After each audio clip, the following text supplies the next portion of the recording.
Welcome back, Philadelphians, Delawareans, South Jersey, whoever else aligns themselves with I would say the mentally ill Philadelphia sports fans. We welcome you. This is a safe place. The Flyers. We don't talk hockey, but I got to get this out of the way. The Flyers did finally make their first, I thought, sensible pick in years.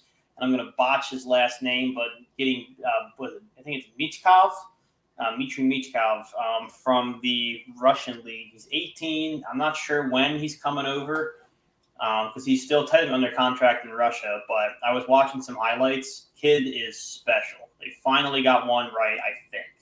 So You can only hope till he got a draft pick, right? yeah, I mean, it's a start. It's the best Flyers news we've had in a while. We gave up our second leading scorer, Kevin Hayes, for a sixth round pick. I was always a Kevin Hayes fan. I thought that 2020 season when they were in like the hockey version of the bubble, he was one of the best players in the division that year. I know he and Torts never got along, and that's beside the point. But that was we need to recognize that the Flyers are a part of the sports complex. They do play at the Wells. They do, but do they? I mean, they're a tenant at the Wells, and one day may be the sole tenant at the Wells Fargo Center. But that's another topic for another day. I'm conflicted on how I feel about it, but I'm not conflicted at all about how I feel about this next story, and it comes from the Philadelphia Inquirer's great hot take artist, Marcus Hayes. He said Jalen Hurts is the most insecure athlete in the city, but that's what makes him so great.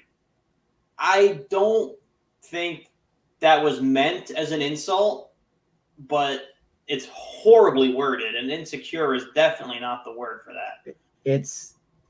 Let me correct you there. Coming from a journalism perspective, it's a great mistake. It's we're talking great clickbait. It's a great clickbait. It's terrible use of words, but it's getting us talking. It's getting everyone talking. He's obviously wrong, right? Yeah, I mean, and I think he knows he's wrong, but I'll say this, that it's a headline I expect from WIP or the Fanatic. I mean, the fact that he writes for the Inquirer is it feels a little beneath the Inquirer, no? A little bit. Like, you're supposed to be, I don't count WIP as journalism or 975 as journalism. This, that matters in journalism. The Inquirer, though, that's like one of the great American papers. Like, you can't be posting clickbait on the Inquirer. You can be posting clickbait everywhere now, I guess. It's just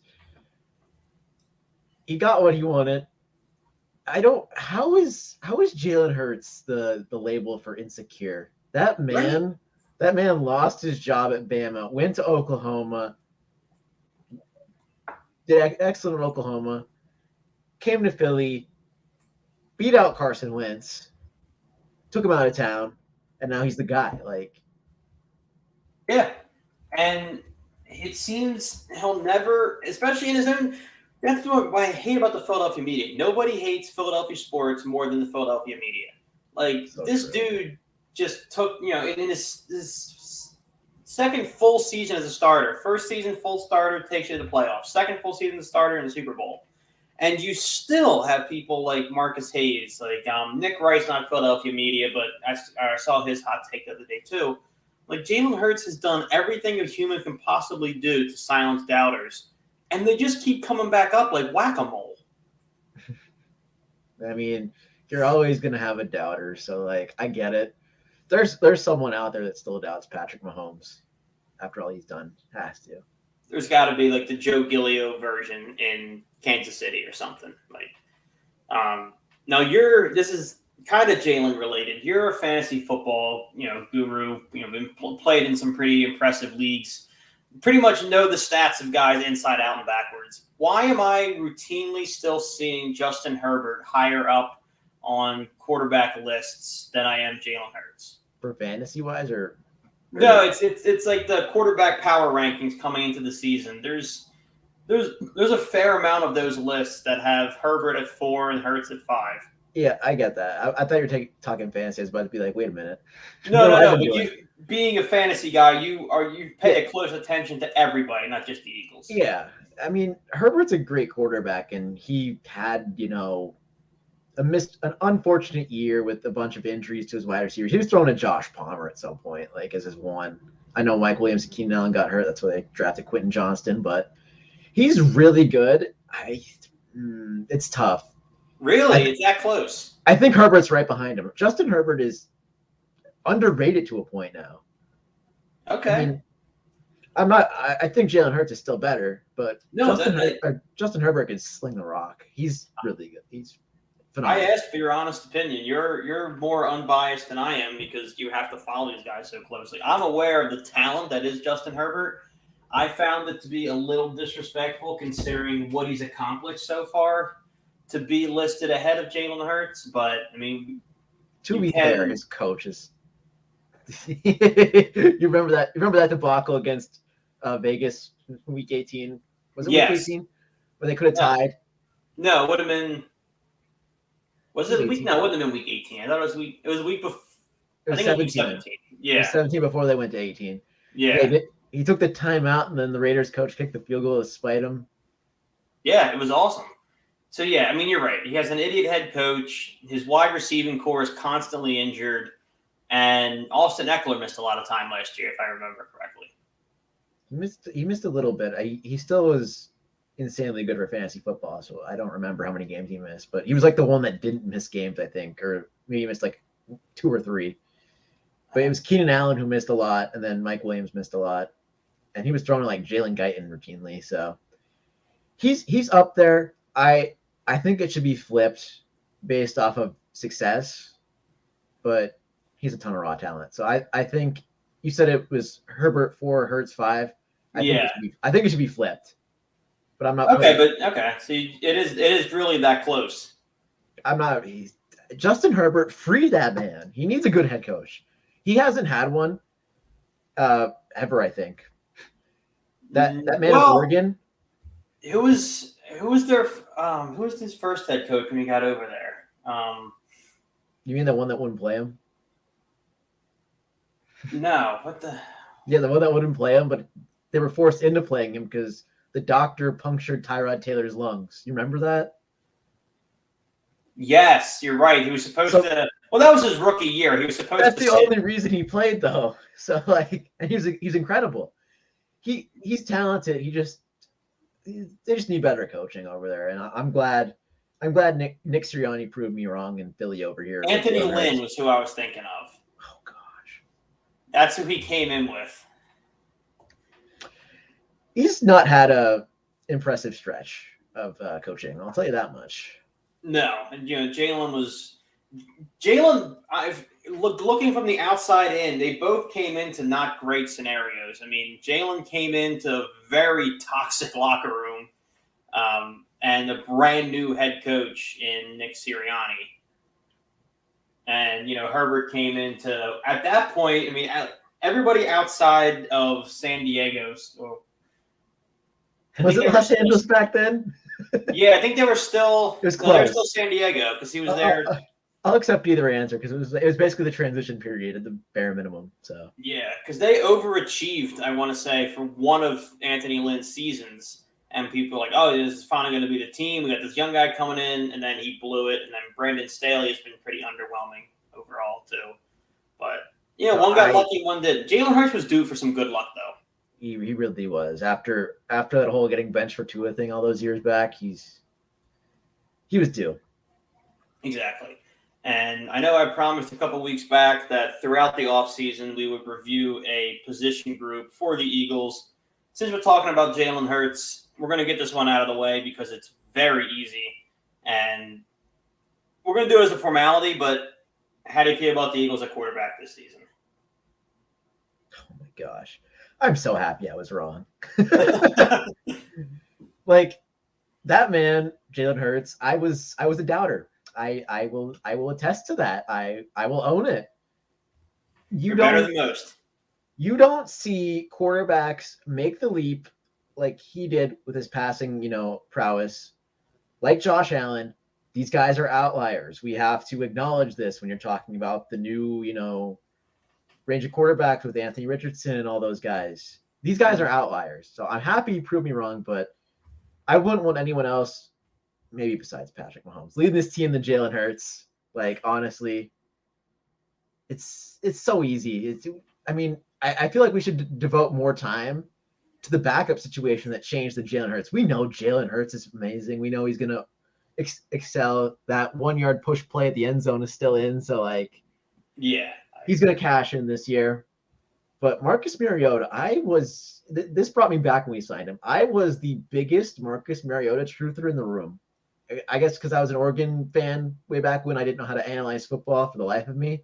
Well, do you Thank goodness. remember? Do you remember when Chip Kelly was going to give him the key to the city? Oh yeah, Dude, imagine what would have happened if we don't have a Super Bowl. no, because Nick Foles would never got drafted. What do you mean? It was that year, wasn't it? No, he's not the Nick Foles draft. Was it the year before? That was the Andrew Luck draft. I'm blanking. Yeah, was 3 years Nick before. Foles was 20. Well, he would never came back. He would have never came back then. More accurately, yes, absolutely. I'm mixing up my draft classes. That's how you know. Yeah, no, Mariota was the 2015 draft. 2015 pick 2, yeah. And then Nick Foles was 2012. Yeah, okay. With Andrew Luck and all those guys who are out of the league now, sadly. Gosh. And Mariota's, a backup on. But we'll not talk about what he was. We'll talk about what he is. The Mariota you're getting right now. Do you feel better or worse having him behind Hurts than you did last year with Minshew? Well, are we talking about the offseason before we saw Minshew play, or? I'm talking about, so you know what you have in Minshew. Do you feel better that Mariota is leading the offense now after seeing Minshew and having that source material? Yeah. Me too. I mean, that Cowboys game. He played decent, but like, you know what surprised me? I was looking through stats yesterday. Do you know who has the highest air yards per attempt in the league last year? I mean, was it Gardner Minshew? No, it was Marcus Mariota. Really? 10.5 air yards per attempt. So like, yeah, but his attempts have to be real low. Oh yeah, they were in Atlanta. He got benched early for Ritter. Even with Drake London and Kyle Pitts, like, yeah. Still, I was shocked to see that. So like, at least he could still somewhat get the ball to Devontae Smith and AJ Brown, no matter how it may seem with his arm strength. I'm not. Yeah, I tell you, I agree with you for that reason. But the reason I agree the most is that he doesn't have that dangerous gunslinger mentality that Gardner Minshew had, which, as a backup, you don't have that luxury to have. Like, I want my backup to game manage. I'm sorry. I don't need him throwing 40 yards into double coverage and creating turnovers. If Mariota has to play for Jalen Hurts and he finishes the day with 200 yards passing and a touchdown pass, I am over the freaking moon. He could run it too, I think, still. I mean, I gotta look at his game log from last year because I'm not well versed on Falcons football. I know they overachieved last year. He threw for 2,200 yards against 15 TDs, 9 picks, and an 88 passer rating. So all in all, not a bad season. It's a game manager type season. Again, I know he didn't play the whole time. I get that. I thought they won more games than, to be quite honest with you. I'm looking at No, they were bad last year. They were bad, but they weren't like gonna get the number 1 pick bad. No, but considering what the Falcons at one point looked like they were going to be under Dan Quinn, I mean, they've fallen quite far. But I'm definitely happy to have him back there. And then we'll go one deeper just because I'm a diehard Notre Dame fan. Everybody knows this. I've been out to South Bend. I'm going to see them in Dublin in August. That's sick. Ian Book as our number 3. I feel personally very good with him at the 3. I don't think he's a great quarterback. I also think he's in your third string quarterback. It's a guy who, if he has to come in, he's not going to lose you the game. He's not going to throw 3 picks or fumble or whatever. He might throw for 120, 130 yards and hand the ball off. That's fine. I don't need a hero back there at QB3. I mean, no, but like, I remember Ian Book coming. If I remember correctly, he was one of those quarterbacks who got the hype. aka like Matt Barkley, who was also an Eagle way back when. But he got the hype, and like he just didn't. The draft stock didn't show it. And I mean, I'm okay with a developmental guy, and as a third QB, like I don't care as long as he's not over the age of like 27, like as our third QB. Yeah, I mean, and he was an interesting guy where everybody knew in college, like he's the all-time leader in passing yards for Notre Dame. He has a ton of records. I mean, he was a great, great, great college quarterback for them, and we miss him dearly because since then it's been a little a little dicey. But no one thought he was going to get. I didn't think he was going to get drafted. I thought it was going to be an undrafted free agent for sure. So I don't think the hype around him was anywhere near the Matt Barkley hype. People thought he was actually going to be a difference maker in the pros. This is kind of always where Ian Book was going to end up. You're probably right. I just forget it because it's every year, dude. Malik Willis last year, like... Yeah, he was in a completely different realm. He was great college quarterback, and you kind of knew that's as good as he was ever going to be. That's fair. I confuse my college quarterback. There's so many of them each year, dude, that are like... If you look at a mock draft before the start of the college season, odds are there'll be like 11 to 12 quarterbacks in round one. It makes no sense. It makes no sense to do mocks this early because that's what it is. You would look, it'll probably be like 7, at least 7, sometimes upwards of 10 in round one because I don't know why, but it just happens every year. I remember like Spencer Rattler was getting first pick buzz before the season, like stuff like that. Like, yeah, it's hard to remember the quarterbacks that came up that aren't starting, honestly. Or like, yeah, I mean, unless they get, like I said, unless they go to a college team that you follow, the casual fan isn't going to be like, oh, I remember that guy was, filthy in college. Like Mariota was so big. That's why I think everybody, Notre Dame fan or not, you remember, because he was, his highlight reel was, the topic of lunchroom conversations across the country. Oh my gosh, yeah. And then you had Jameis there at the same time, who was just, Yeah, they were the same draft. You're right. Yep, now they're both backups. Wait, Jameis is technically the backup there, and really? Derek Carr. Oh, right, they brought him in. I forgot. Yeah, they brought him in this offseason. Yeah. Yeah, so you're right. He's technically the backup. So you talk about how you don't want to back with gunslinger mentality, and then Jameis Winston's the backup. He has the talent to kind of back that up. My issue with Gardner Minshew was that he thought he was Brett Favre, and he's in fact Gardner Minshew. Such a great run on the Jags. Such a great run.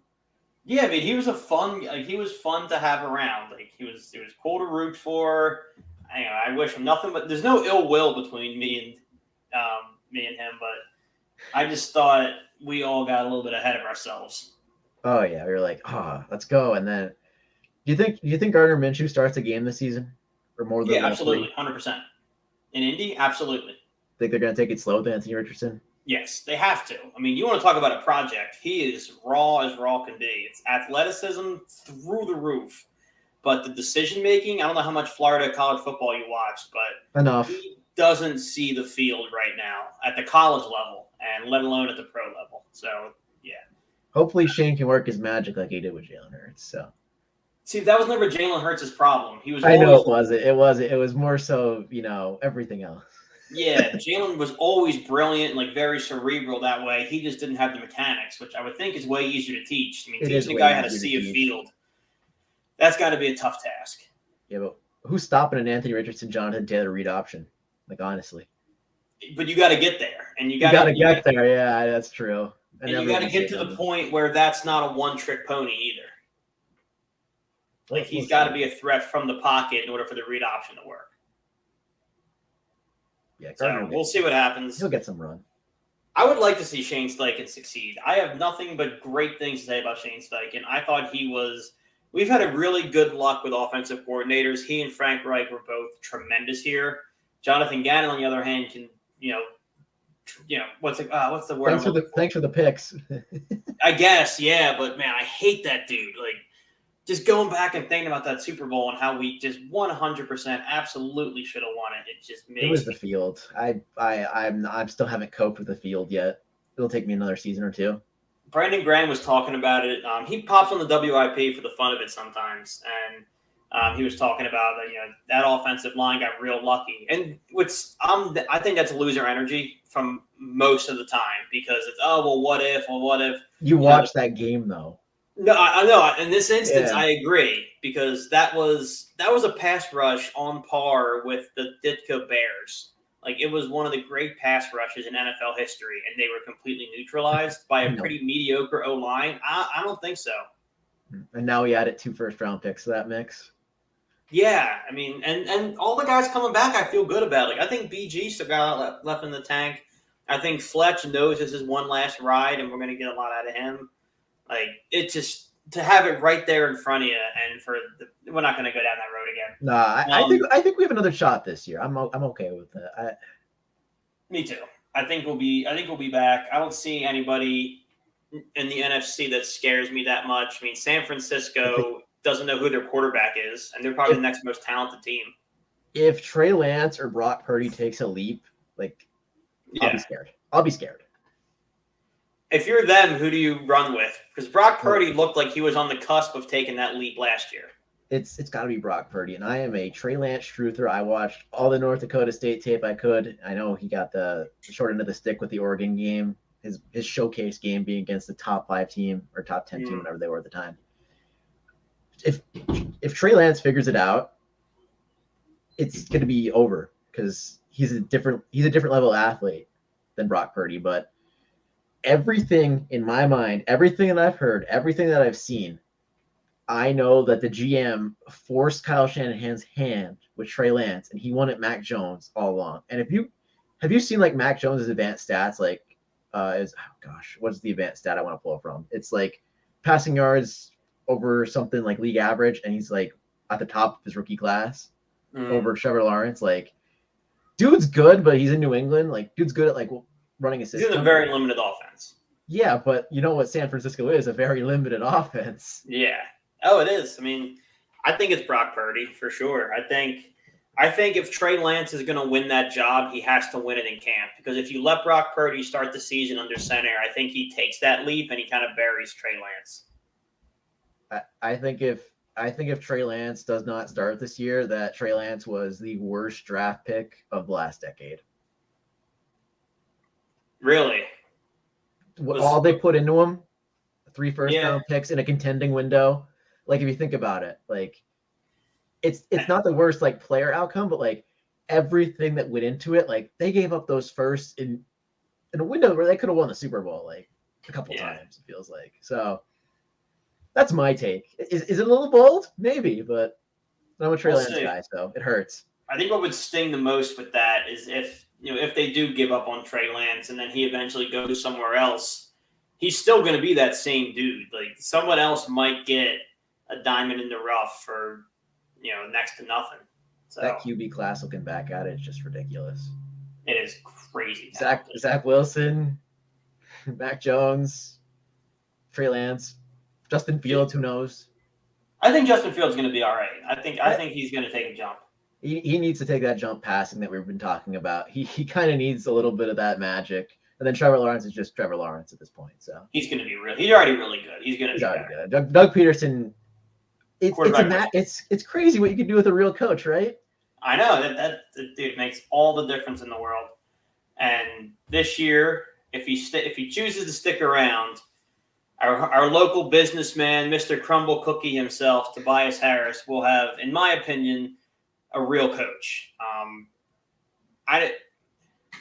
I'm very torn on him because he makes entirely too much money. He's going to be making $39 million this year, and he's probably, in my book, a $25 million a year guy. I'm not saying he's not very, very good at basketball, and I feel bad that he's getting the rap that he's getting because we brought him in knowing what he was, and Doc will pay for his crimes later. He turned him into something that he's never pretended to be. When we went and got Toby, he was never supposed to be a corner spot-up shooter. He wasn't supposed to be a defensive specialist. We knew what we were getting. You were getting a guy with, a duffel bag of post moves who can handle the ball, who can beat you in the post, who can hit that little mid-range. I mean, he's a guy with a lot of moves, a lot of options, and he's also a great defender. And we watered him down to a 3-and-D wing, and then got mad at him for not doing enough to justify his contract. So I think it's a lose-lose. I think he's better off not in Philly. I think he'll have better numbers. He could be an all-star. Like, I think his career is better off not here. But I do hate to see him go out this way when he kind of did everything we've ever asked of him.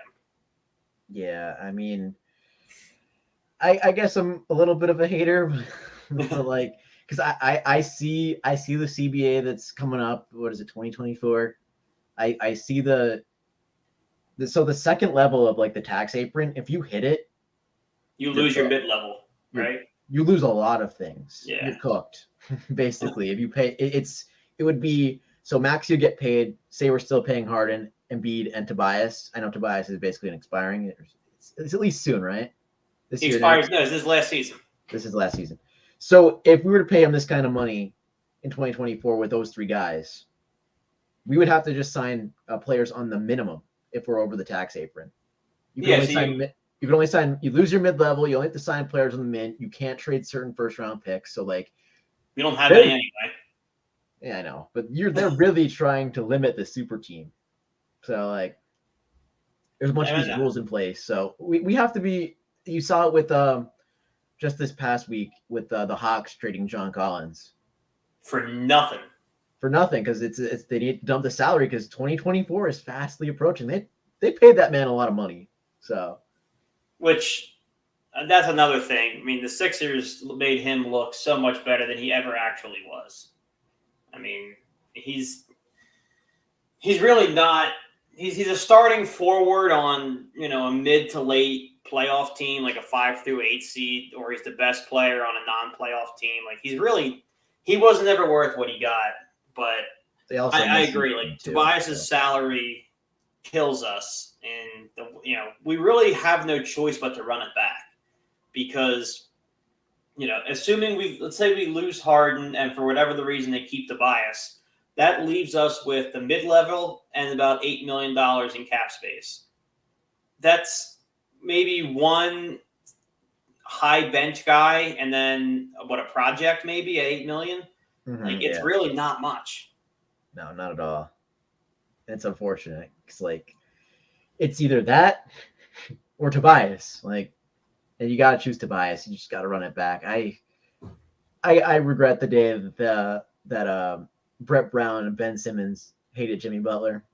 Me too. And did you? I think I might have sent you the clip. I don't remember. But there's a great interview on JJ's podcast, The Old Man and the Three, where he sat down with Jimmy and talked about like why he didn't come back.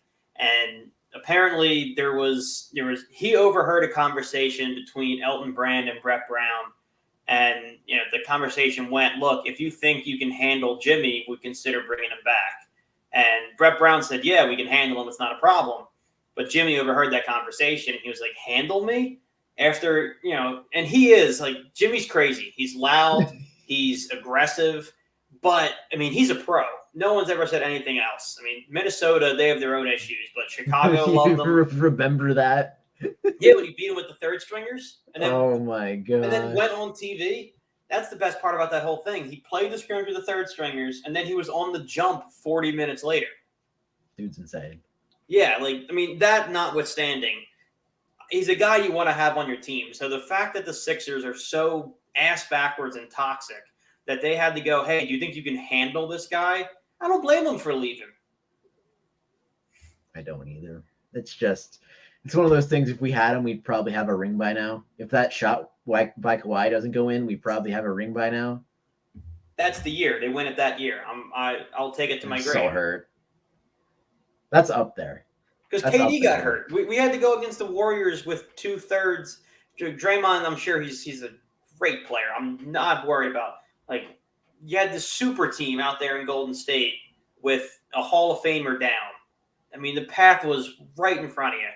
This year, too. This is another one where the path was laid out crystal clear to get to the finals. Whatever happened against Denver happened.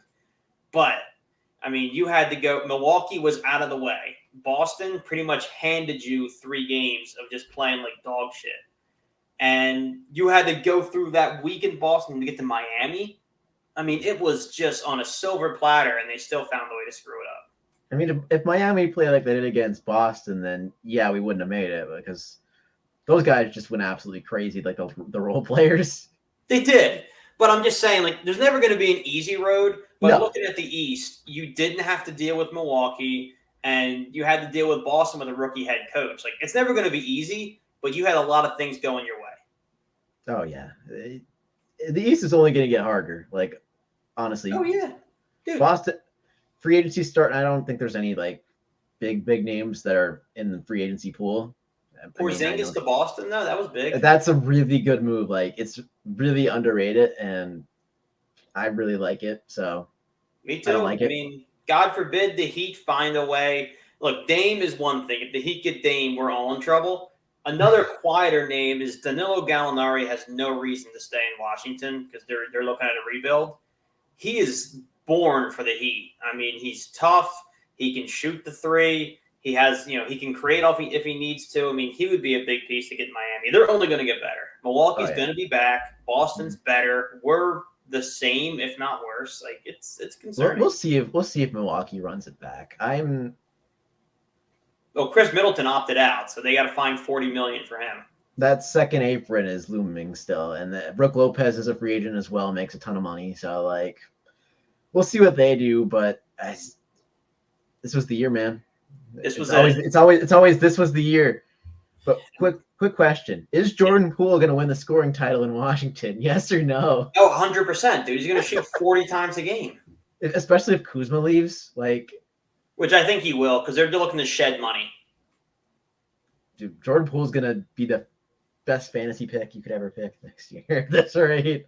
Yeah, and it's right up his alley. That is, Jordan Poole might not be great for a winning team, but he's perfect for these Wizards. But all right, one last. I was hoping to spend a little more time on the Phillies, but we're shooting this at 10:15 Eastern. And, nah, man, the Sixers are just in trouble. yeah, they needed to talk about, but we got 60 seconds each here. What is your position? What do the Phillies need to do at the deadline to get back into the playoffs? I mean, it's always I'm looking at their game right now. I'm seeing how they're doing right now. They're beating the Cubs, so thank goodness. I do want to mention real quick that thank goodness that Nick Castellanos came around. Like, dude, he's playing so freaking well, and he's not an all-star at the moment. Of course, that's just how it is. 315. Dude's insane.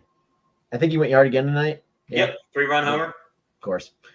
But anyway, I just think we need another starter, man. Like, it's there. Like, do we need to go for a high-level guy like Corbin Burns? No. You don't have the assets, I don't think. I think we do, but do we? Not to get rid of, no way. Not to get rid of. Those two guys are the future. And so help me, Dave Dombrowski. I know what you do. I know this is how you operate. Please don't. No, please don't. And I think he's smart enough to know, like, there's not a starter out there for me who's worth what Painter might be or what Abel might be or what Justin Crawford could turn into. There's no one's out there to me, and it's not Paul Goldschmidt because he's in his mid-30s. There's no reason to move him. No, there's one guy we've said it. He hit 2 home runs last night. He struck out an additional 10. Like, that's it, right? Yeah, exactly. It's for me the one I've been hearing the most about and what kind of makes sense. I mean, look, I'll put it this way. My dream is Dylan Cease from the White Sox. Again, I don't think we have the ammunition to make that happen without having to give up one of those big 3 guys. And if that's the case, then no good. The other option is, what is it? I forget it's the last name, Freeland from the Rockies. Freeland, yeah, he just got rocked like 2 innings ago. He's not having a great season.